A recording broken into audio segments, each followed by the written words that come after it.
ये हमारे भीतर से आती है, और जब हम अपने विचारों को नियंत्रित करना सीख लेते हैं तो दुनिया की कोई ताकत हमें अशांत नहीं कर सकती। क्या आपने कभी सोचा है कि इतिहास के सबसे बुद्धिमान रणनीतिकार आचार्य चाणक्य जैसे लोग भी कभी अशांत नहीं होते थे? क्या उनका मन कभी घबराया? क्या वे उलझन में फंसे? जब हमारे मन में एक साथ इतने विचार दौड़ते हैं कि हम समझ नहीं पाते कि सही क्या है और क्या नहीं, आचार्य चाणक्य ने हमें यह सिखाया कि मन की शांति पाने का मार्ग केवल जागरूकता, सांसों की स्थिरता और वर्तमान में पूर्ण रूप से जीने से ही संभव है। और अगर आप इन साधनों को अपनाते हैं तो आप भी अपने भीतर के तूफान को शांत कर सकते हैं और स्थिर, संतुलित और एक बन सकते हैं। सबसे पहले हमें धैर्य सीखना होगा, क्योंकि धैर्य ही वह गुण है जो हमें हर कठिनाई से बाहर निकाल सकता है। लेकिन धैर्य का मतलब केवल चुपचाप बैठकर इंतजार करना नहीं है। इसका मतलब है सही समय का इंतजार करना, सही अवसर को पहचानना और समझदारी से निर्णय लेना। महात्मा बुद्ध और उनके शिष्य राजन ने कहा कि एक समय की बात है, जंगल में एक शिकारी शिकार करने निकला। उसने एक हिरण देखा और धनुष पर तीर रखा। तभी उसकी नजर एक शेर पर पड़ी जो झाड़ियों में छिपा था। शिकारी डर गया। अगर उसने हिरण पर निशाना लगाया तो शेर उस पर हमला कर सकता था, और अगर शेर पर निशाना लगाया तो हिरण भाग सकता था। उसने एक क्षण के लिए अपनी सांस रोकी, दिमाग को शांत किया और फिर वही निर्णय लिया जिसने उसकी जान बचाई। राजन हमें यही सिखाते हैं कि जब भी हमारा मन अशांत हो, जब भी किसी फैसले में उलझन हो, तो सबसे पहले रुको, तुरंत निर्णय मत लो, अपने विचारों को स्थिर होने दो, और जब मन शांत हो जाए तब सही निर्णय लो। महात्मा बुद्ध और राजन कभी भी जल्दबाजी में कोई फैसला नहीं लेते थे। वे हमेशा पहले पूरी स्थिति को समझते, धैर्य रखते, अपने विचारों को स्थिर करते और फिर सही निर्णय लेते, और यही कारण था कि वे इतिहास के महान रणनीतिकार बने। जब हमारा मन बेचैन हो जाए तो क्या करें? राजन मुस्कुराते हैं और कहते हैं, मन अशांत हो तो उसे किसी काम में लगाओ। व्यस्त मन कभी अशांत नहीं होता। अगर मन चिंता कर रहा है तो उसे किसी रचनात्मक काम में लगा दो, चाहे वह पढ़ाई हो, लेखन हो, कोई कला हो या नया कौशल सीखना हो। क्योंकि जब मन किसी काम में डूबा होता है तो अनावश्यक विचार अपने आप गायब हो जाते हैं, और यही मानसिक स्थिरता की पहली कुंजी है। इसका एक और तरीका है प्रकृति से जुड़ना। महात्मा बुद्ध ने हमें सिखाया कि पेड़ों के बीच बैठकर हवा, सूरज और प्राकृतिक ध्वनियों को महसूस करके हम अपने मन को शांति की ओर ले जा सकते हैं। जब हम अपने भीतर के विचारों और बाहरी दुनिया के बीच संतुलन बनाना सीख जाते हैं तो हमारा मन स्थिर, शांत और अडिग हो जाता है। और यही वह रहस्य है जो महान लोग जानते थे और जिसे अब आप भी अपनी जिंदगी में ला सकते हैं। कुछ समय के लिए बाहर निकलो, खुली हवा में चलो, पेड़ों और आसमान को देखो, अपनी सांसों को महसूस करो। राजन कहते हैं कि जो व्यक्ति प्रकृति से जुड़ता है उसका मन कभी अशांत नहीं होता। और अंत में सबसे जरूरी है संयम, अपनी भावनाओं पर नियंत्रण रखना। महात्मा बुद्ध कहते हैं कि जो व्यक्ति अपनी भावनाओं को नियंत्रित कर सकता है वही अपने जीवन को नियंत्रित कर सकता है। अगर कोई गुस्सा दिलाए तो शांत रहो, अगर कोई तुम्हें नीचा दिखाए तो मुस्कुराओ, क्योंकि जो व्यक्ति प्रतिक्रिया देने से पहले सोचता है वही अपने मन को पूरी तरह नियंत्रित कर सकता है। अगर तुम्हें मन को शांत रखना है तो धैर्य रखो, जल्दबाजी मत करो, विचारों को स्थिर करो, प्रकृति से जुड़ो, अपने मन को व्यस्त रखो और सबसे महत्वपूर्ण अपनी भावनाओं पर नियंत्रण रखो। यही सूत्र हैं जिन्हें राजन और महात्मा बुद्ध ने अपनाया था, और यही सूत्र तुम्हारी जिंदगी बदल सकते हैं। क्या तुम्हारा मन कभी इतनी जोर से बोलता है कि तुम उसे रोक नहीं पाते? क्या तुम्हें लगता है कि तुम्हारा दिमाग तुम्हारे काबू में नहीं है? आज हम सीखेंगे कैसे मन को शांत किया जाए, कैसे विचारों को नियंत्रित किया जाए और कैसे योग, ध्यान और जीवन शैली में सही बदलाव से मन को पूरी तरह संतुलित रखा जा सकता है। एक शिष्य ने महात्मा बुद्ध से पूछा, गुरुजी, मेरा मन हमेशा अशांत रहता है, काम करते समय ध्यान भटक जाता है, निर्णय लेने में हजारों विचार आते हैं, मुझे इस बेचैनी से कैसे छुटकारा मिले? महात्मा बुद्ध मुस्कुराए और बोले, मन एक पागल घोड़े की तरह है, अगर इसे नियंत्रण में नहीं रखा तो यह तुम्हें गिरा सकता है, लेकिन यदि तुम इसे सही तरीके से साध लो तो यही घोड़ा तुम्हें मंजिल तक ले जाएगा। अब सवाल यह है कि इस घोड़े को कैसे काबू में किया जाए। सबसे पहले आता है ध्यान। क्या आप जानते हैं कि ध्यान से मन क्यों शांत होता है? जब ध्यान करते हो तो विचारों को नहीं रोकते, बल्कि उन्हें बहने देते हो। धीरे धीरे जैसे ही अपनी सांसों पर ध्यान केंद्रित करते हो, तुम्हारा मन स्थिर होने लगता है। तुम्हारा दिमाग भी उसी झील की तरह शांत हो जाता है और यही स्थिरता तुम्हें जीवन की हर चुनौती में बनाए रखती है। अगर तुम अपने विचारों को लगातार उछालते रहो तो जैसे पानी में लहरें उठती रहती हैं। लेकिन जब तुम शांत बैठना सीख जाते हो तो धीरे धीरे सारी हलचल अपने आप ठहर जाती है और कुछ ही मिनटों में तुम महसूस करोगे कि तुम्हारा मन पहले से कहीं अधिक शांत और स्थिर हो गया है। लेकिन सिर्फ ध्यान ही पर्याप्त नहीं है। अगर तुम सच में अपने मन को नियंत्रित करना चाहते हो तो तुम्हें अपने शरीर को भी साधना होगा और इसके लिए योग सबसे उत्तम तरीका है। योग केवल शरीर को लचीला बनाने के लिए नहीं है। इसका असली उद्देश्य मन और शरीर को संतुलित करना है, क्योंकि जब शरीर तनाव में होता है तो मन भी बेचैन रहता है और जब शरीर संतुलित होता है तो विचार भी स्थिर रहते हैं। अगर तुम हर दिन सिर्फ 10 मिनट अनुलोम विलोम प्राणायाम कर लो तो तुम्हारा दिमाग स्वाभाविक रूप से शांत होने लगेगा, क्योंकि जब तुम अपनी सांसों को नियंत्रित करना सीखते हो तो मन भी धीरे धीरे नियंत्रण में आ जाता है। अब बात करते हैं जीवन शैली के सुधार की। क्या तुम जानते हो कि तुम्हारा खान पान, दिनचर्या और नींद का समय तुम्हारे मानसिक स्वास्थ्य को प्रभावित करता है? अगर तुम हमेशा तला भुना खाना खाते हो, देर रात जागते हो और दिन भर मोबाइल या लैपटॉप पर व्यस्त रहते हो तो तुम्हारा मन कभी स्थिर नहीं रहेगा। अगर तुम वास्तव में अपने मन को शांत रखना चाहते हो तो तुम्हें अपनी दिनचर्या संतुलित रखनी होगी। जल्दी सोना, जल्दी उठना, हल्का और सात्विक भोजन करना और दिन में कम से कम 30 मिनट प्रकृति के बीच बिताना, यह सब मिलकर तुम्हारे दिमाग को स्थिर और संतुलित बनाएगा। लेकिन यदि इसके बावजूद कभी मन अशांत हो जाए तो बस एक बात याद रखो, जो चीज तुम्हारे नियंत्रण में नहीं है उसके लिए परेशान होना बंद कर दो। जो तुम्हारे बस में है उस पर ध्यान दो और जो तुम्हारे बस में नहीं है उसे जाने दो, क्योंकि चिंता करने से कोई समाधान नहीं निकलता, बल्कि चिंता स्वयं एक बड़ी समस्या बन जाती है। महात्मा बुद्ध ने इसे समझाया कि मन को खेती की तरह देखो। अगर बीज को सही तरीके से मिट्टी, पानी, हवा और सूर्य की रोशनी मिले तो वह विशाल वृक्ष बन सकता है। लेकिन यदि उसे पकड़कर डर से रखो कि कहीं खो ना जाए तो वह कभी फल नहीं देगा। तुम्हारा मन भी ऐसा ही है। जब तुम उसे सही तरीके से पोषित और नियंत्रित करना सीखते हो तब वह स्थिर, शांत और एक बन जाता है। और यही जीवन की सबसे बड़ी कला है जो महान लोग जानते थे और जिसे अब तुम भी अपनी जिंदगी में ला सकते हो। जब तक तुम अपने विचारों को पकड़कर नियंत्रित करने की कोशिश करोगे, यह और अधिक भागता रहेगा। लेकिन जब तुम इसे सही माहौल दोगे, ध्यान, शांति, सही सोच और नियमित अभ्यास, तो यह तुम्हारा सबसे बड़ा मित्र बन जाएगा। महात्मा बुद्ध कहते हैं कि शांत मन कोई जादू नहीं है, यह एक साधना है और जब तुम इसे समझ जाओगे तो कोई भी परिस्थिति तुम्हें हिला नहीं सकेगी। याद रखो, दुनिया का सबसे शक्तिशाली व्यक्ति वह नहीं जो सबसे ताकतवर है, बल्कि वह है जिसने अपने मन को साध लिया है। अब फैसला तुम्हारा है। क्या तुम अपने विचारों के गुलाम बनोगे या अपनी शांति के स्वामी बनोगे? शांति बाहर नहीं, भीतर है। बस इसे देखना सीखो और याद रखो, हर दिन थोड़ी देर ध्यान, थोड़ी देर प्रकृति के बीच समय बिताना और अपनी सांसों पर ध्यान देना तुम्हारे मन को स्थिर और अडिग बना देगा। अगर तुम चाहते हो कि तुम्हारा मन हमेशा शांत रहे और जीवन की हर चुनौती में अडिग रहो तो आज ही इसे अपनाना शुरू करो। सिद्धार्थ 2x आपके साथ हैं इस यात्रा में। अगर आपको यह वीडियो पसंद आया हो तो लाइक करें, सब्सक्राइब करें और कमेंट करके बताएं कि आपके मन को शांत रखने में सबसे ज्यादा कठिनाई क्या आती है। क्या कभी ऐसा हुआ कि आपके विचार आपको रोक ही नहीं पाते?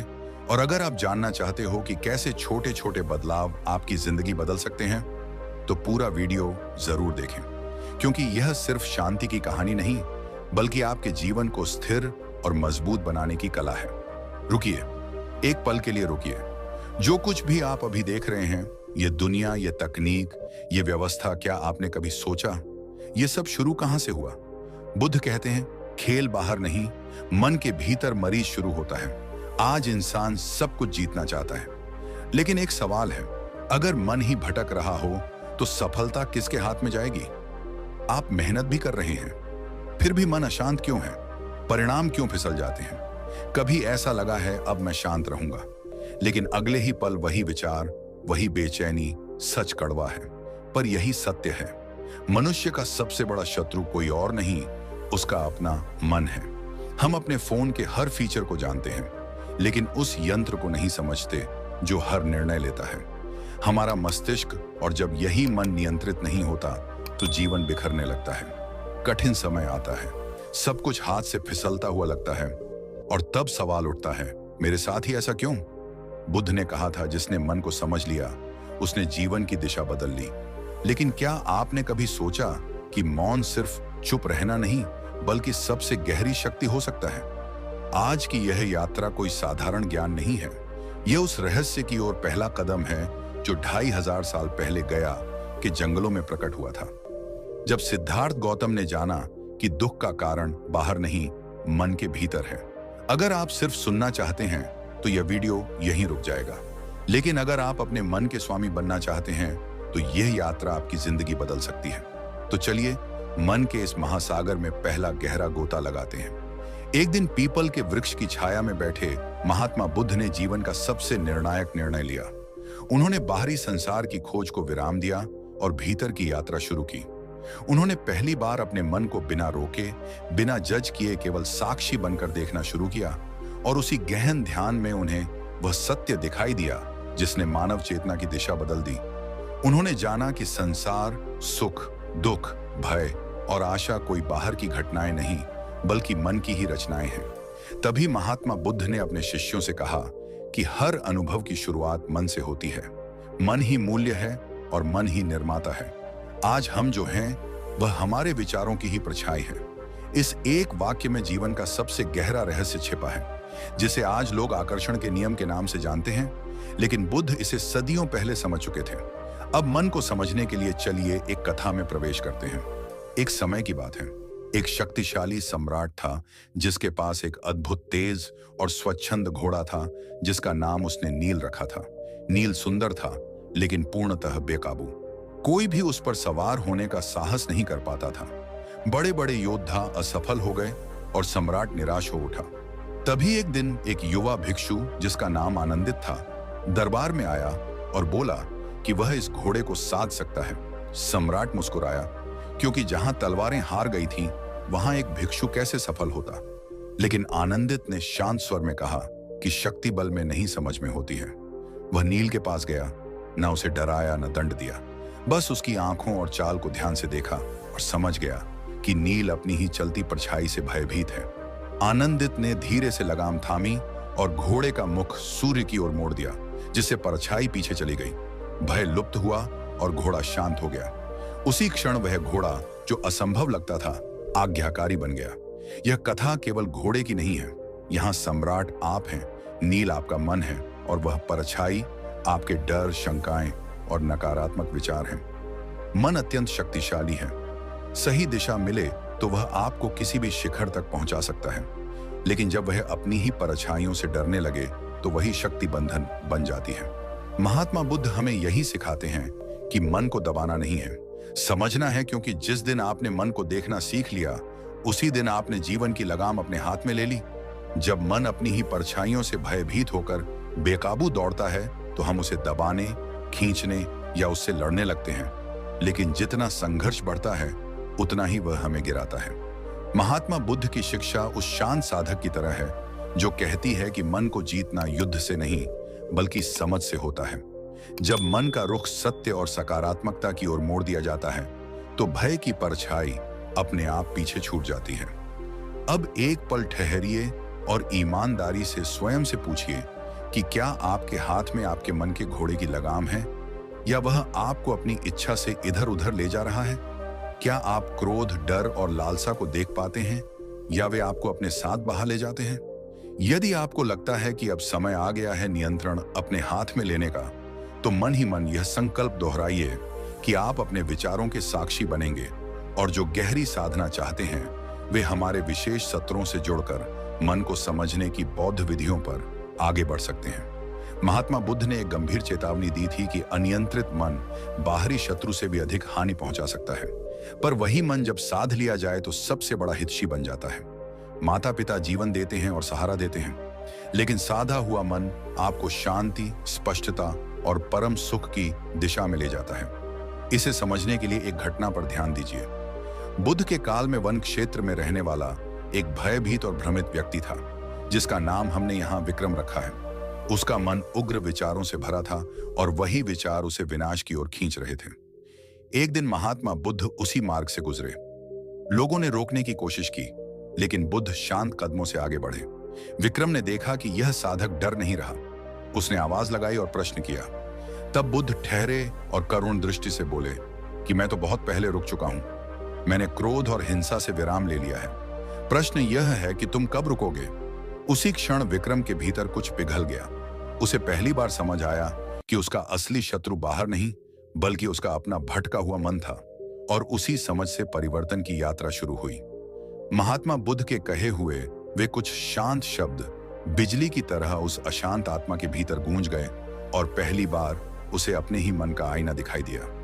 वह समझ सका कि जो पीड़ा, भ्रम और अंधकार वह जी रहा था, वह बाहर की दुनिया नहीं, बल्कि उसके भीतर की दिशा थी। उसी क्षण उसके भीतर वर्षों से जमा हुआ कठोरपन पिघल गया और वह विनम्रता से बुद्ध के चरणों में झुक गया। समय के साथ वही व्यक्ति, जिसे लोग भय और हिंसा से जोड़ते थे, एक करुण भिक्षु के रूप में पहचाना जाने लगा। वही हाथ जो कभी आवेग में उठते थे, अब सेवा और सहानुभूति में लगने लगे, और वही मन जो द्वेष का घर था, अब शांति का आश्रय बन गया। यहां सबसे महत्वपूर्ण बात यह है कि शरीर वहीं रहा, ऊर्जा वहीं रही, केवल मन की दिशा बदल गई, और दिशा बदलते ही जो सबसे बड़ा शत्रु था, वही सबसे बड़ा सहायक बन गया। इसलिए यदि आज आप स्वयं को उदासी, असफलता या डर के बीच खड़ा पाते हैं, तो याद रखिए, यह आपकी अंतिम पहचान नहीं, बल्कि आपके मन की वर्तमान दिशा है। जैसे वह व्यक्ति बदल सका, वैसे ही आप भी बदल सकते हैं, क्योंकि मन स्थिर नहीं, बल्कि परिवर्तनशील है।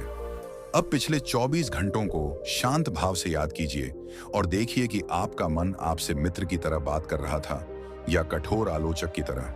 क्या उसने आपको आगे बढ़ने का साहस दिया या आपको कमजोर महसूस कराया?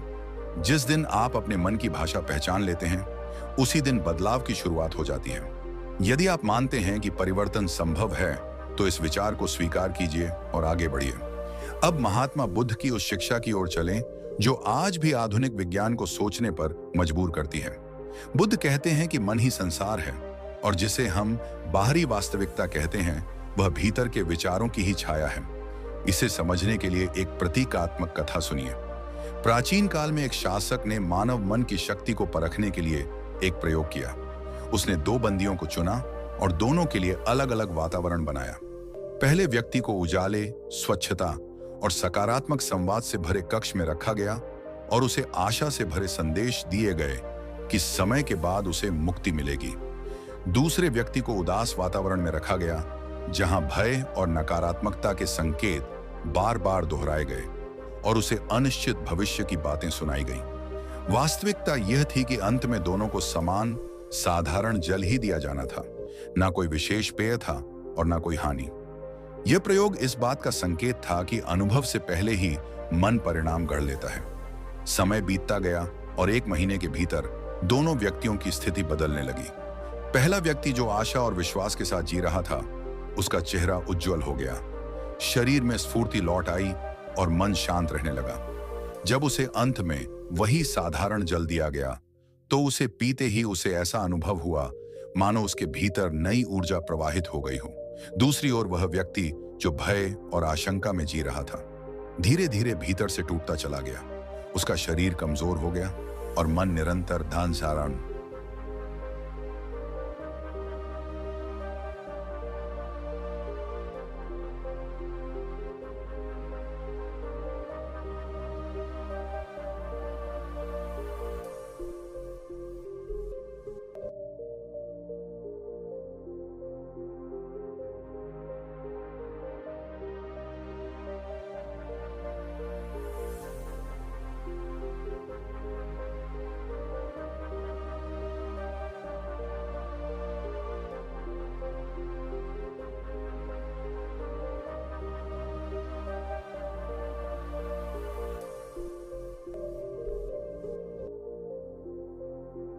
Kurina Katrina Shakinasma, Derara Wanan, Hinkinana, Ekinan, Fern Simoidlin, Jordiwin Kidikin Natuasima, Kesharikan, Naninin, Kurkushinin Mum, Midaraleowan, Nerdinowan, Kursinan, Ferninawan, Naranumanawan, Serenanasin, Nedawanalowan, Manonerawan, Chervenikuman, Nerminanan, Generishabanan, Presonanonin.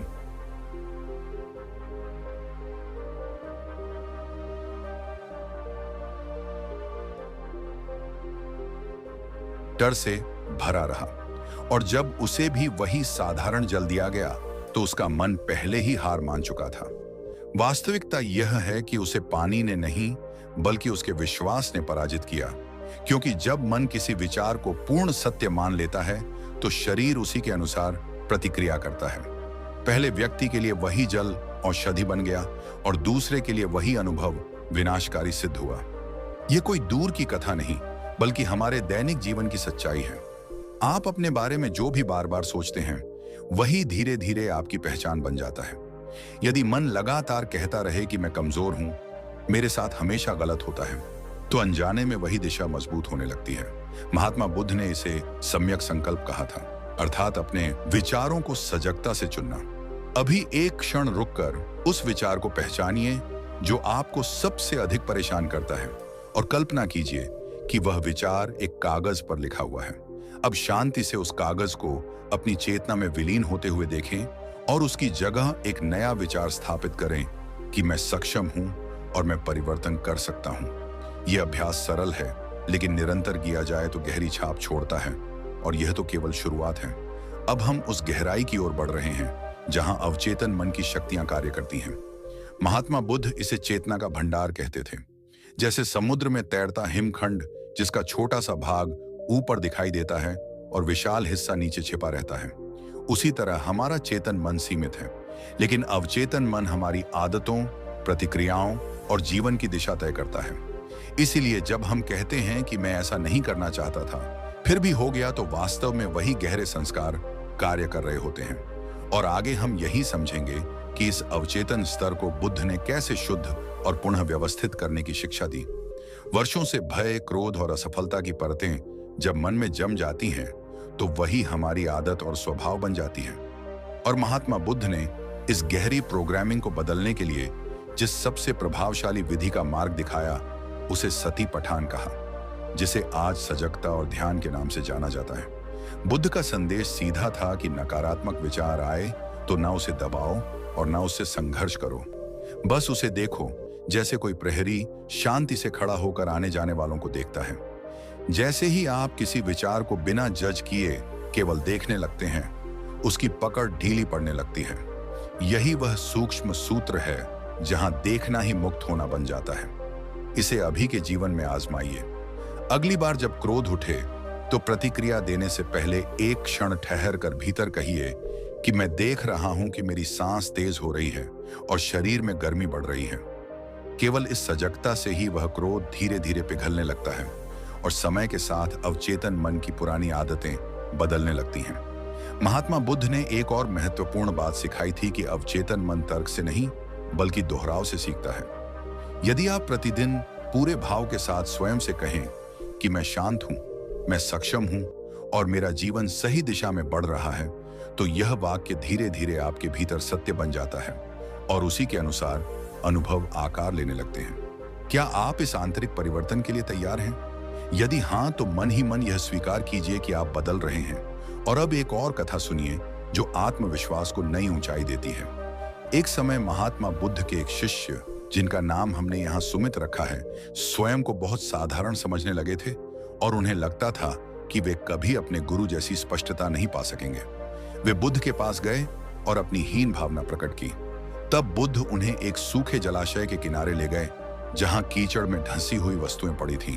Buddha ने उनसे कहा कि ध्यान से देखो, और सुमित की दृष्टि एक मैली सी कंकड़ जैसी चीज पर पड़ी। बुद्ध ने उसे उठाकर पास की धारा में धोया और जैसे जैसे परतें हटती गई वह साधारण कंकड़ एक चमकता हुआ रत्न बन गया।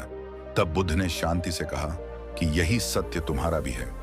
कीचड़ अज्ञान और नकारात्मक विचारों का है और उसके नीचे छिपी तुम्हारी असली प्रकृति स्वच्छ, मूल्यवान और प्रकाश से भरी हुई है। हमारी वास्तविक शक्ति कभी नष्ट नहीं होती। वह सदा शुद्ध, उज्जवल और हीरे की तरह मूल्यवान रहती है। उसे कोई गंदा नहीं कर सकता, केवल अज्ञान की परतें उसे ढक देती हैं।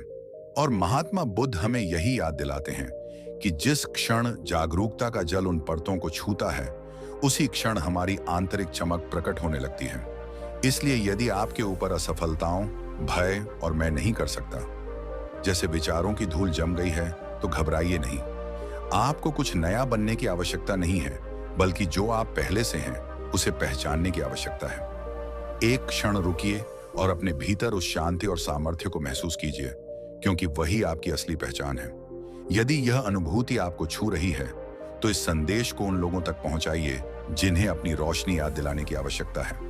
और अब हम मन की एक और महान शक्ति की ओर बढ़ते हैं, जिसे संकल्प कहा जाता है। जब महात्मा बुद्ध ने राजमहल त्यागा, तब उनके पास ना कोई मार्गदर्शक था और ना ही कोई निश्चित रास्ता, पर उनके पास एक अडिग संकल्प था।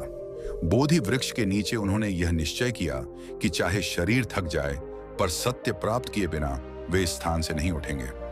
और उसी अडिग संकल्प ने एक साधक को विश्व का महानतम प्रबुद्ध पुरुष बना दिया। अब स्वयं से पूछिए कि आपका संकल्प क्या है? क्या वह इतना गहरा है कि परिस्थितियां भी उसके आगे झुक जाएं? क्योंकि संसार प्रतिभा से नहीं, बल्कि दृढ़ निश्चय से रास्ता देता है। जब मन पूरी स्पष्टता से ठान लेता है, तो बाधाएं भी मार्ग बन जाती हैं। आज ही अपने संकल्प को लिखिए, उसे प्रतिदिन पढ़िए और उसे अपने मन का ईंधन बनने दीजिए। यह यात्रा यहीं समाप्त नहीं होती। आगे हम जानेंगे कि एकाग्रता को तीक्ष्ण कैसे किया जाए, स्मरण शक्ति को कैसे सशक्त बनाया जाए और आंतरिक चेतना के माध्यम से जीवन को कैसे रूपांतरित किया जाए। अंत में महात्मा बुद्ध की शिक्षाओं को जीवन में उतारने के लिए एक सरल चुनौती स्वीकार कीजिए। अगले 7 दिनों तक ना स्वयं की आलोचना करें, ना दूसरों की, और ना ही नकारात्मक विचारों को टिकने दें। जैसे ही कोई नकारात्मकता उभरे, उसे सजगता से सकारात्मक दिशा में मोड़ दें और 7 दिनों बाद स्वयं देखें कि आपकी दुनिया कैसे बदलती है। यदि आप इस परिवर्तन के लिए तैयार हैं, तो मन ही मन स्वीकार कीजिए कि यह यात्रा अभी शुरू हुई है। नई चेतना, नई ऊर्जा और गहरे रहस्यों के साथ यह ज्ञान यात्रा आगे बढ़ती है। तब तक स्वयं को याद दिलाते रहें कि मन के स्वामी बनना है, उसके गुलाम नहीं।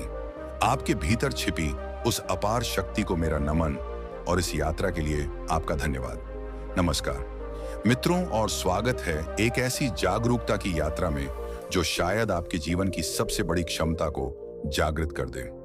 आज मैं आपसे एक ऐसा प्रश्न करना चाहता हूं जो लगभग हर इंसान के अनुभव से जुड़ा है। क्या कभी ऐसा हुआ है कि आपकी बात सही होने के बावजूद लोग उसे गंभीरता से नहीं लेते? क्या आपके विचारों में दम होने के बाद भी वे अनसुने रह जाते हैं? और क्या इसी कारण आपके काम, रिश्तों या अवसरों में रुकावटें आती हैं?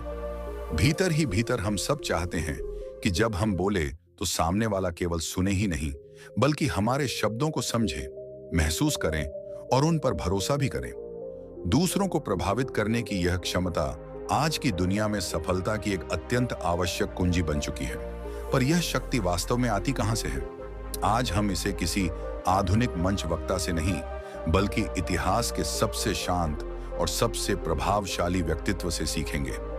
एक ऐसा महापुरुष जिनके कुछ सहज शब्दों ने हिंसा से भरे हृदय को करुणा से भर दिया, शक्तिशाली शासकों को विनम्र शिष्य बना दिया और एक ऐसी चेतना को जन्म दिया जो 2500 वर्षों बाद भी मानवता का मार्गदर्शन कर रही है। वे थे महात्मा बुद्ध। महात्मा बुद्ध की प्रभावशीलता केवल उनके गहन ज्ञान में नहीं थी, बल्कि इस कला में थी कि वे उस ज्ञान को कितनी सरलता, करुणा और स्पष्टता से प्रस्तुत करते थे। उनकी वाणी में कठोरता नहीं, बल्कि सच्चाई का आकर्षण था। आज की इस विशेष कक्षा में हम बोलने की उसी दिव्य कला के 5 गहरे रहस्यों को समझेंगे। हम जानेंगे कि महात्मा बुद्ध कब बोलते थे, क्या बोलते थे, किस भाव से बोलते थे और कब मौन को सबसे शक्तिशाली उत्तर बना लेते थे। यह वीडियो केवल आपकी संवाद क्षमता को नहीं, बल्कि आपके पूरे व्यक्तित्व की ऊर्जा को बदल सकता है। यह आपको ऐसा इंसान बना सकता है जिसकी बात में वजन हो, जिसके शब्दों में स्पष्टता हो और जिसकी उपस्थिति में शांति स्वतः फैल जाए। इसलिए यदि आप भी अपनी आवाज को अपनी सबसे बड़ी शक्ति बनाना चाहते हैं, तो इस यात्रा को अंत तक देखिए, क्योंकि हर रहस्य आपके भीतर एक नया आत्मविश्वास जगा सकता है। और यदि आप महात्मा बुद्ध की इस सच्ची और व्यवहारिक शिक्षा के लिए तैयार हैं, तो इस वीडियो को एक लाइक देकर अपनी उपस्थिति दर्ज कराइए और नीचे लिखिए कि मैं एक प्रभावशाली वक्ता बनना चाहता या चाहती हूं। अब बिना देर किए इस अद्भुत यात्रा की शुरुआत करते हैं। महात्मा बुद्ध के साथ वाणी की इस गहन साधना को आगे बढ़ाते हुए हम पहले उस रहस्य को समझते हैं जो बोलने से नहीं बल्कि सुनने से जुड़ा है। क्योंकि महात्मा बुद्ध की बोलने की शक्ति का सबसे मजबूत आधार उनका मौन और उनका गहरा श्रवण था। आज की दुनिया में लगभग हर व्यक्ति बोलना चाहता है, अपनी बात मनवाना चाहता है, पर सच में सुनने वाला बहुत कम है। हम अक्सर सामने वाले को सुनते हुए भीतर ही भीतर अपनी अगली बात की तैयारी कर रहे होते हैं। पर महात्मा बुद्ध ऐसे नहीं थे। जब कोई व्यक्ति अपनी पीड़ा लेकर उनके पास आता, चाहे वह शासक हो या साधारण किसान, बुद्ध पूरी तरह उपस्थित हो जाते। उनका शरीर, मन और चेतना उस व्यक्ति के साथ एक ही क्षण में ठहर जाती। वे केवल शब्द नहीं सुनते थे, बल्कि शब्दों के पीछे छिपी वेदना, दबे हुए भय और आत्मा की पुकार को भी महसूस करते थे। इस गहरे सुनने से दो अद्भुत परिवर्तन होते थे। पहला यह कि सामने वाला व्यक्ति स्वयं को सम्मानित और सुरक्षित अनुभव करता था। उसे लगता था कि इस संसार में कोई है जो बिना जज किए उसे समझ रहा है, और केवल इसी अनुभूति से उसके मन का बोझ हल्का होने लगता था। दूसरा यह कि महात्मा बुद्ध को समस्या की जड़ तक पहुंचने का अवसर मिल जाता था। वे कभी जल्दबाजी में समाधान नहीं देते थे। वे तब बोलते थे जब सही शब्द सही समय पर स्वयं प्रकट हो जाते थे। एक बार एक दुखी पिता अपने युवा पुत्र को खो देने के बाद व्याकुल अवस्था में बुद्ध के पास आया। उसका मन आक्रोश और शोक से भरा था। वह समाधान नहीं बल्कि चमत्कार चाहता था। यदि उस क्षण बुद्ध उसे उपदेश देने लगते तो उसके हृदय के द्वार बंद हो जाते। पर महात्मा बुद्ध ने कुछ नहीं कहा। वे करुणा के साथ शांत भाव से उसकी पीड़ा को सुनते रहे। उसे रोने दिया, बोलने दिया, टूटने दिया, और जब उसका मन थोड़ी शांति में आया, तब बुद्ध ने एक सरल सी बात कही जिसने उसके दृष्टिकोण को बदल दिया। उन्होंने उसे एक ऐसे घर से सरसों लाने को कहा जहां कभी किसी की मृत्यु ना हुई हो। यह शब्द तभी प्रभावी बने क्योंकि उससे पहले बुद्ध ने उस व्यक्ति को पूरी तरह सुना था। यही कारण है कि एक सच्चा प्रभावशाली वक्ता बनने की पहली सीढ़ी है गहराई से सुनने की कला। क्योंकि जो सही से सुन सकता है वही सही समय पर सही शब्द बोल सकता है। दोस्तों, क्या आपने कभी ठहर कर यह महसूस किया है कि हम पूजा क्यों करते हैं, मंदिर क्यों जाते हैं, दीपक क्यों जलाते हैं और मंत्रों का उच्चारण क्यों दोहराते हैं? क्या यह केवल ईश्वर को प्रसन्न करने की इच्छा है, या अपने मन के डर को शांत करने का एक प्रयास, या फिर बस वही करना जो पीढ़ियों से होता आया है? लगभग 2500 वर्ष पहले इसी भारत की धरती पर एक ऐसे विचारशील मन ने जन्म लिया जिसने परंपरा को आंख मूंद कर स्वीकार करने से इनकार कर दिया। यह थे शाक्य कुल के युवा राजकुमार अरुण, जिन्हें संसार बाद में महात्मा बुद्ध के नाम से जानने लगा। उन्होंने धर्म को परंपरा नहीं बल्कि अनुभव की कसौटी पर परखा। उन्होंने प्रश्न किया, उन्होंने देखा, और उन्होंने करुणा से सत्य को खोजने का साहस किया। इस कथा के आरंभ में हम उस समय की जड़ों में उतरेंगे जब महात्मा बुद्ध का जन्म हुआ। उस युग में धर्म का अर्थ बाहरी कर्मकांड था। अग्नि में आहुतियां, मंत्रों की गूंज, जटिल विधियां और यह विश्वास कि सही शब्दों के उच्चारण से स्वर्ग के द्वार खुल सकते हैं। लोग मानते थे कि यज्ञ पूरे हो जाए तो पाप धुल जाते हैं, इच्छाएं पूरी होती हैं और जीवन सुरक्षित हो जाता है। शासक वर्ग विशाल अनुष्ठानों के माध्यम से अपनी शक्ति दिखाता था। बहुमूल्य अन्न और संसाधन अग्नि में अर्पित किए जाते थे। विद्वानों को दान दिया जाता था और यह माना जाता था कि धुएं के साथ प्रार्थनाएं आकाश तक पहुंच रही हैं। लेकिन इन्हीं दृश्यों को देखकर राजकुमार अरुण के भीतर एक मौन प्रश्न उठने लगा। क्या करुणा बिना अग्नि के असंभव है? क्या सत्य मंत्रों का मोहताज है? क्या किसी और को प्रसन्न करके मन को शुद्ध किया जा सकता है? और यहीं से एक नई दृष्टि का जन्म हुआ। महात्मा बुद्ध ने यह समझा कि सच्ची पूजा बाहर नहीं, भीतर घटती है, कि सत्य की खोज और करुणा का अभ्यास ही सबसे पवित्र अनुष्ठान है। यह कथा केवल इतिहास नहीं है, बल्कि हमारे अपने विश्वासों को देखने का एक आमंत्रण है। इसीलिए इस यात्रा में अंत तक जुड़े रहिए, क्योंकि यह कहानी हमें यह पूछने का साहस देती है कि हम जो मानते हैं, क्या उसे हमने कभी स्वयं जाना भी है? लोग मानते थे कि धुएं के साथ उनकी प्रार्थनाएं स्वर्ग तक पहुंच रही हैं, और देव शक्तियां प्रसन्न हो रही हैं। उस समय धर्म का अर्थ बाहरी कर्मकांड बन चुका था, जहां अनुष्ठान ही सत्य समझे जाते थे। लेकिन उसी धुएं के पीछे एक गहरा प्रश्न छिपा था, जिसे कोई पूछने का साहस नहीं करता था। क्या ईश्वर सच में केवल महंगी आहुतियों और मंत्रों से ही प्रसन्न होते हैं? यज्ञशाला के बाहर खड़े भूखे और थके हुए इंसान की पुकार का क्या कोई मूल्य नहीं? अब आप स्वयं एक क्षण रुककर सोचिए, यदि आप भूखे हों और कोई केवल आपके सामने दीपक जला दे और घंटी बजा दे, तो क्या आपकी पीड़ा मिट जाएगी? शायद नहीं।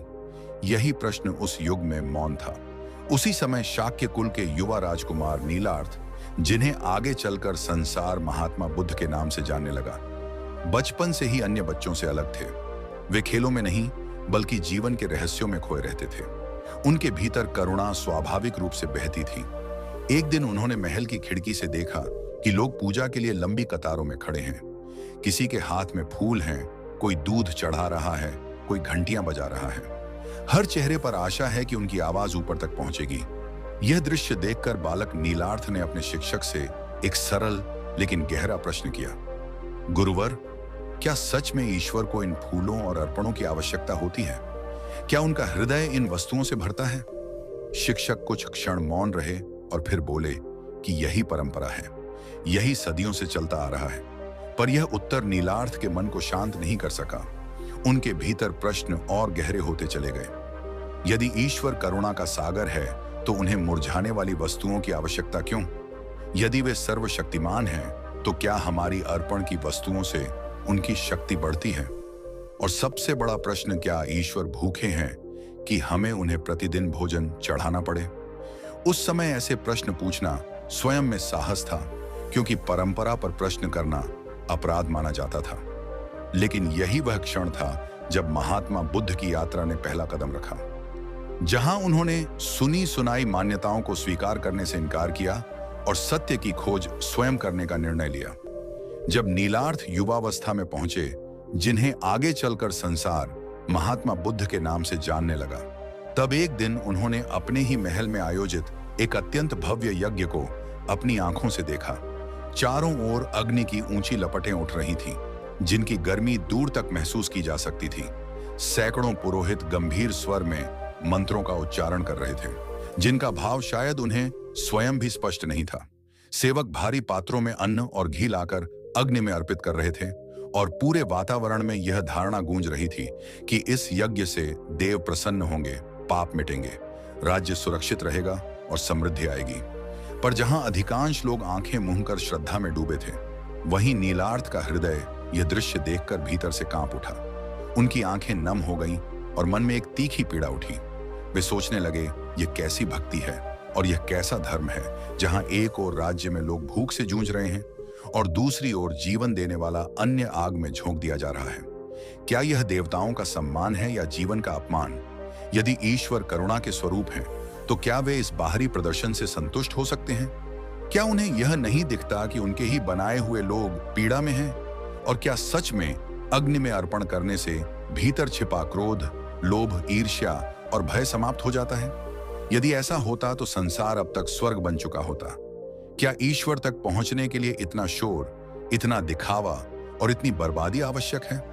उसी क्षण नीलार्थ के भीतर करुणा का सागर उमड़ पड़ा और उन्होंने मौन में ही अनुभव किया कि यह सच्ची पूजा नहीं बल्कि एक अंधी आदत है।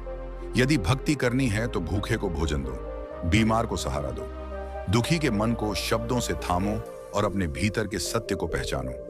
क्योंकि ईश्वर कर्मकांडों में नहीं बल्कि प्रेम, करुणा और सच्चाई के मार्ग पर मिलते हैं। आज भी क्या हम नहीं देखते कि लोग धार्मिक आयोजनों पर अपार धन खर्च कर देते हैं, जबकि उनके आसपास कोई जरूरतमंद भूखा रह जाता है? क्या यही धर्म है? इस यज्ञ के अनुभव के बाद नीलार्थ का मन और अधिक बेचैन हो उठा और उन्होंने गहरे चिंतन में यह समझना शुरू किया कि साधारण मनुष्य आखिर क्यों इन कर्मकांडों से इतनी मजबूती से जुड़ा रहता है। और धीरे धीरे उन्हें बोध हुआ कि इसके पीछे कुछ गहरे मनोवैज्ञानिक कारण छिपे हैं। नीलार्थ ने गहराई से देखा कि लोगों की पूजा के पीछे 3 मुख्य कारण छिपे होते हैं। और पहला कारण है डर। यह भय कि अगर उन्होंने पूजा नहीं की, अगर उन्होंने देवताओं को प्रसन्न नहीं किया, तो कोई अनहोनी हो जाएगी, जीवन में दुख आएगा। और यही डर धीरे धीरे आस्था का रूप ले लेता है। दूसरा कारण है लालच। यह उम्मीद कि कुछ चढ़ाने से बदले में धन, सफलता और सुख मिल जाएगा, जैसे ईश्वर के साथ कोई सौदा किया जा रहा हो।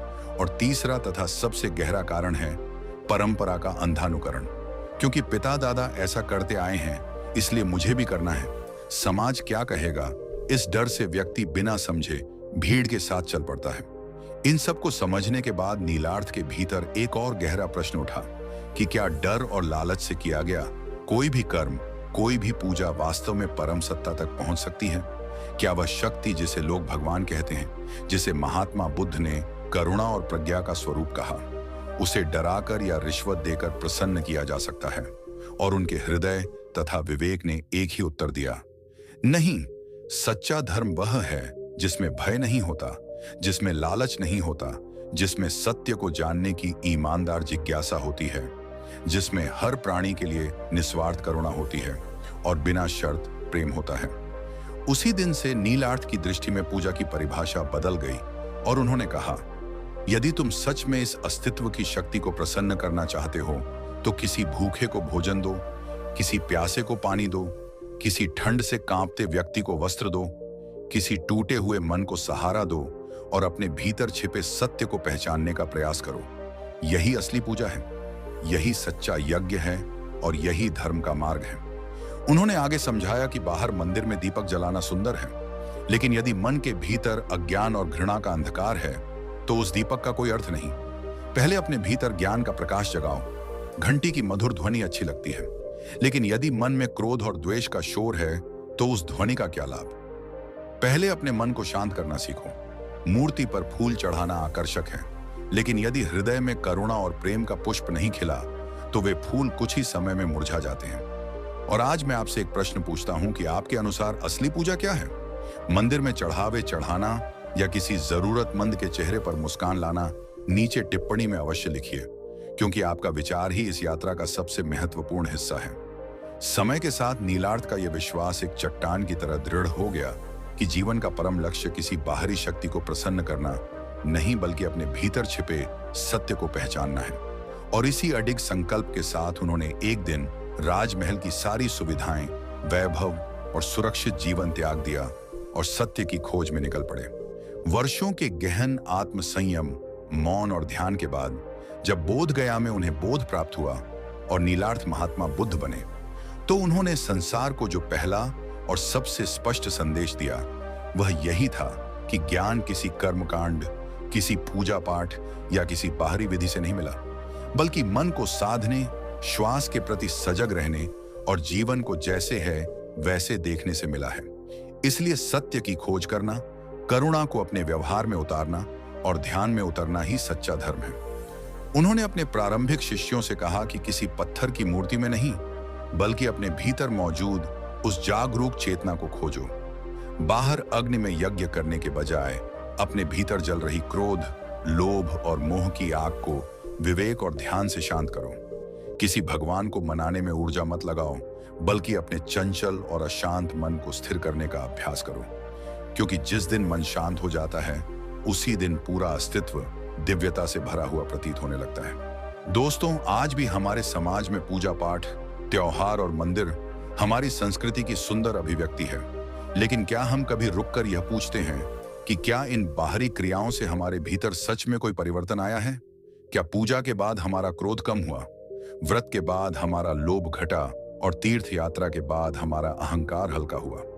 महात्मा बुद्ध का स्पष्ट कहना था कि यदि बाहरी कर्मकांड तुम्हारे भीतरी गुणों को नहीं बदल रहे तो वे केवल आदत बनकर रह जाते हैं, जिनका कोई गहरा आध्यात्मिक मूल्य नहीं।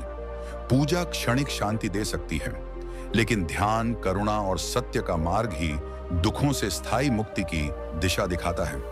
और इस पहले अध्याय में हमने यही समझा कि उस समय धर्म को बाहरी कर्मकांडों से जोड़ा जाता था।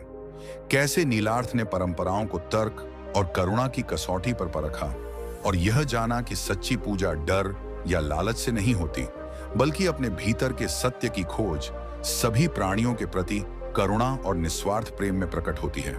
और यही महात्मा बुद्ध का वह पहला और सबसे क्रांतिकारी संदेश था जिसने आध्यात्मिक सोच की दिशा बदल दी कि सत्य की खोज ही सबसे बड़ी और सबसे सच्ची पूजा है। अगर आपको महात्मा बुद्ध की इस यात्रा का यह दूसरा एपिसोड पसंद आया हो और इन सवालों ने आपके मन में भी कोई नई सोच जगाई हो, तो इस वीडियो को लाइक जरूर कीजिए। नीचे कमेंट में बताइए कि आपके हिसाब से असली पूजा क्या है और बुद्ध के इन शुरुआती विचारों के बारे में आपकी राय क्या है। इस वीडियो को अपने सभी दोस्तों और परिवार के साथ शेयर कीजिए ताकि और लोग भी जान सकें कि महात्मा बुद्ध ने पूजा पाठ और कर्मकांड पर क्यों सवाल उठाए थे। दोस्तों, पिछले एपिसोड में हमने देखा कि कैसे राजकुमार अर्जुन के मन में पहली बार पूजा पाठ और कर्मकांड को लेकर प्रश्न उठे थे, लेकिन यह केवल शुरुआत थी। क्या आपने कभी गौर किया है कि कई लोग अपने समय, धन और ऊर्जा पूजा पाठ और धार्मिक अनुष्ठानों में लगा देते हैं, जबकि उनके आसपास कोई मदद के लिए इंतजार कर रहा होता है। क्या सच में देवता उन सोने चांदी के चढ़ावे और हजारों जलाए गए दीपकों की रोशनी से प्रसन्न होते हैं, जिनमें करुणा और दया का कोई अंश नहीं होता? आज के इस दूसरे एपिसोड में हम अर्जुन की यात्रा के उस मोड़ पर चलेंगे जहां उन्होंने दिखावे वाले कर्मकांड और सच्ची करुणा की शक्ति के बीच अंतर को सामने रखा। आज हम जानेंगे क्यों महात्मा बुद्ध बार बार कहते थे कि पूजा पाठ और यज्ञ करने से नहीं, बल्कि एक दुखी प्राणी के आंसू पोंछने से ही सच्चा पुण्य मिलता है। ये कहानी केवल उपदेश नहीं, बल्कि हमारे अपने धर्म, हमारी पूजा और हमारी इंसानियत को परखने का आईना है। तो इस यात्रा में अंत तक मेरे साथ बने रहिएगा। उस समय धर्म का बाहरी स्वरूप ही सब कुछ था और खासकर राजाओं और अमीर व्यापारियों के बीच बड़े बड़े यज्ञ और अनुष्ठान उनकी शान और प्रतिष्ठा का प्रतीक थे। जितना बड़ा यज्ञ उतना बड़ा सम्मान, जितना ज्यादा दान उतना ज्यादा पुण्य। हजारों दीपक जलाए जाते, दुर्लभ फल और फूल चढ़ाए जाते, घी और अन्न को अग्नि में डालकर यह विश्वास किया जाता कि यह सीधे देवताओं तक पहुंच रहा है। लोगों के मन में यह विश्वास बहुत गहराई से बैठा था कि यदि बड़ा यज्ञ करेंगे तो देवता प्रसन्न होंगे, व्यापार फलेगा, सारे पाप धुल जाएंगे और मृत्यु के बाद स्वर्ग मिलेगा। लेकिन इस दिखावे और कोलाहल के बीच गांव के गरीब लोग भूखे रहते थे। कई बार उनके पास अपने बच्चों के लिए 2 वक्त की रोटी भी नहीं होती थी। फिर भी वे समाज के दबाव या भगवान के डर से उधार लेकर या अपना पेट काटकर पूजा पाठ और कर्मकांड करते थे। उन्हें डर था कि यदि पूजा नहीं करेंगे तो भगवान नाराज हो जाएंगे और विपत्ति आएगी। दोस्तों, एक पल के लिए सोचिए, क्या वह भगवान जिसे हम करुणा का सागर और दया का भंडार कहते हैं, वास्तव में उन भौतिक प्रदर्शनों से खुश हो जाते हैं? अर्जुन ने इस सवाल का जवाब अपनी गहरी सोच और करुणा से खोजा और उसने दुनिया को दिखाया कि सच्ची पूजा बाहरी अनुष्ठानों में नहीं, बल्कि मानवता सेवा और दूसरों के दुखों को कम करने में छिपी है। यही महात्मा बुद्ध का दूसरा क्रांतिकारी संदेश था, जिसने हमारे धर्म और मानवता के दृष्टिकोण को बदलने का मार्ग दिखाया।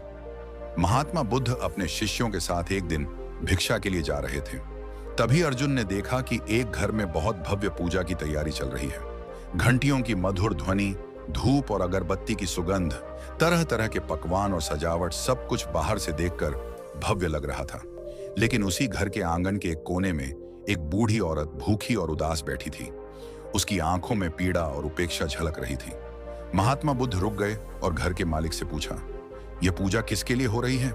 घर का मालिक गर्व से बोला, यह पूजा हम अपने कुल देवता के लिए कर रहे हैं ताकि वे प्रसन्न हों और हमारे घर में सुख शांति बनी रहे। महात्मा बुद्ध ने फिर उस बूढ़ी औरत की ओर इशारा कर पूछा, और यह देवी कौन है? घर का मालिक थोड़ा झिझकते हुए बोला, यह मेरी माँ है, लेकिन अभी पूजा का समय है, इसलिए उन्हें भोजन नहीं दिया गया है। पहले भगवान को भोग लगेगा और उसके बाद ही परिवार का कोई और सदस्य भोजन करेगा। यह सुनकर अर्जुन के मन में गहरी पीड़ा उतर आई। उन्होंने शांत लेकिन दृढ़ स्वर में कहा, क्या तुम्हारे शास्त्र यह सिखाते हैं कि भगवान को प्रसन्न करने के लिए अपनी जन्म देने वाली मां को भूखा रखना जरूरी है? क्या तुम्हारा देवता इतना निर्दयी है कि उसका दिल तभी पिघलेगा जब तुम पहले उसे भोग लगाओ और अपनी मां को बाद में दो? घर का मालिक और सभी उपस्थित लोग चुप हो गए। उनके पास कोई जवाब नहीं था। तब महात्मा बुद्ध ने समझाया कि अगर इस दुनिया में कोई जीवित भगवान है तो वे तुम्हारे माता पिता हैं, जिन्होंने तुम्हें जन्म दिया और पाला पसा। अगर भगवान कहीं बसते हैं तो वे करुणा और प्रेम में बसते हैं। अगर भगवान सच में हैं तो वे चाहते हैं कि पहले अपने घर के जीवित देवताओं और उन भूखों को भोजन दो जिन्हें सच में जरूरत है, और उसके बाद मूर्ति को भोग लगाओ। अगर भगवान वास्तव में हैं तो वे तुम्हारे हृदय की करुणा से प्रसन्न होंगे, तुम्हारे हाथों के कर्मकांड से नहीं। उस दिन घर के लोगों को यह समझ आया कि धर्म के नाम पर वे कितना बड़ा अधर्म कर रहे थे। अर्जुन ने अपनी यात्राओं में यह बार बार देखा कि कर्म कांड ने गरीब और आम लोगों के जीवन पर एक बोझ डाल दिया है। लोग सोचते थे कि विशेष पूजा कराई तो दुख दूर हो जाएगा, लेकिन पूजा के लिए उधार लेना पड़ता और कर्ज का बोझ उन्हें और अधिक दुख में डुबो देता। महात्मा बुद्ध ने देखा कि यह पूरा चक्र एक भ्रमजाल बन गया है। गरीब डर और उम्मीद में पूजा करता रहा, लेकिन गरीब ही रहा। अमीर अपनी शान और अहंकार दिखाने के लिए और बड़े अनुष्ठान करता रहा, और इसी बीच धर्म का असली सार, करुणा, प्रेम और सेवा कहीं खो गया था। अर्जुन ने यह समझा कि असली पूजा वही है जो हृदय को जागृत करे, जो दूसरों के दुख को कम करे और मानवता को सम्मान दे। महात्मा बुद्ध ने साफ और दृढ़ स्वर में अपने शिष्यों से कहा कि प्रेम, करुणा और सत्य ही असली धर्म है। भगवान कोई व्यापारी नहीं कि उसे सोने चांदी से रिश्वत दी जा सके, और ना ही कोई डरावना राजा की पूजा ना करने पर दंड दे। उन्होंने कहा कि यदि तुम सच्चे धर्म के मार्ग पर चलना चाहते हो तो बाहरी कर्मकांड का बोझ उतार दो और अपने भीतर करुणा का दीप जलाओ। करुणा ही असली पूजा है और सच्चा धर्म है। एक दिन महात्मा बुद्ध एक सभा में उपदेश दे रहे थे। वहां बड़े बड़े राजा, अमीर, सेठ और ज्ञानी पंडित बैठे थे। जब उपदेश समाप्त हुआ तो एक बहुत गरीब महिला, जिसके वस्त्र फटे हुए थे और चेहरे पर दीनता झलक रही थी, महात्मा बुद्ध के पास आई और रोते हुए बोली, भगवान, मैं आपकी बातें सुन रही हूं। मेरा मन भी चाहता है कि मैं पूजा करूं और दान दूं, लेकिन मेरे पास कुछ भी नहीं है। फूल नहीं है, सिक्के नहीं है। क्या मैं पापी हूं? क्या भगवान मुझसे नाराज रहेंगे? क्या मेरे लिए मुक्ति का कोई मार्ग नहीं है? महात्मा बुद्ध ने मुस्कुराते हुए कहा, नहीं मां, तुम बिल्कुल भी पापी नहीं हो। तुम उन अमीरों से अधिक धनी हो। अगर तुम्हारे पास मंदिर में चढ़ाने के लिए फूल नहीं है तो क्या हुआ? अगर दान देने के लिए सोना नहीं है तो क्या हुआ? अगर तुम्हारे हृदय में सभी प्राणियों के लिए निस्वार्थ करुणा है और प्रेम है तो यही सबसे बड़ा और अनमोल उपहार है। उन्होंने आगे समझाया कि जब तुम किसी भूखे गरीब को अपनी रोटी दो तो ये हजारों यज्ञों से भी अधिक सुंदर पूजा है। जब तुम किसी रोते बच्चे को गोद में उठाकर हंसाओ तो यह किसी महंगे भोग से अधिक मीठा है। जब किसी दुखी और निराश व्यक्ति को सांत्वना और हिम्मत दो तो यह किसी शक्तिशाली मंत्र से अधिक असरदार है। उस महिला की आंखों में खुशी और कृतज्ञता के आंसू आ गए। उसे समझ आया कि धर्म पालन के लिए धन की नहीं बल्कि करुणामय हृदय की जरूरत होती है। उसने कहा, भगवान, अगर यही सच्ची पूजा है तो मैं इसे हर दिन और हर पल कर सकती हूँ। महात्मा बुद्ध ने अक्सर अपनी शिक्षाओं को सरल उदाहरणों से समझाया ताकि आम लोग भी समझ सकें। उन्होंने अपने शिष्यों से कहा, मान लो एक तरफ एक अमीर व्यक्ति है जो मंदिर में सोने के दीपक जलाता है, 100 प्रकार के फल और मिठाइयां चढ़ाता है, 1000 शक्तिशाली मंत्रों का जाप करता है, लेकिन वही व्यक्ति अपने घर के बाहर बैठे भिखारी को धत्कार कर भगा देता है। तो क्या उसकी पूजा सचमुच मूल्यवान है? असली पूजा तो वही है जिसमें हृदय से करुणा और प्रेम झलकता है।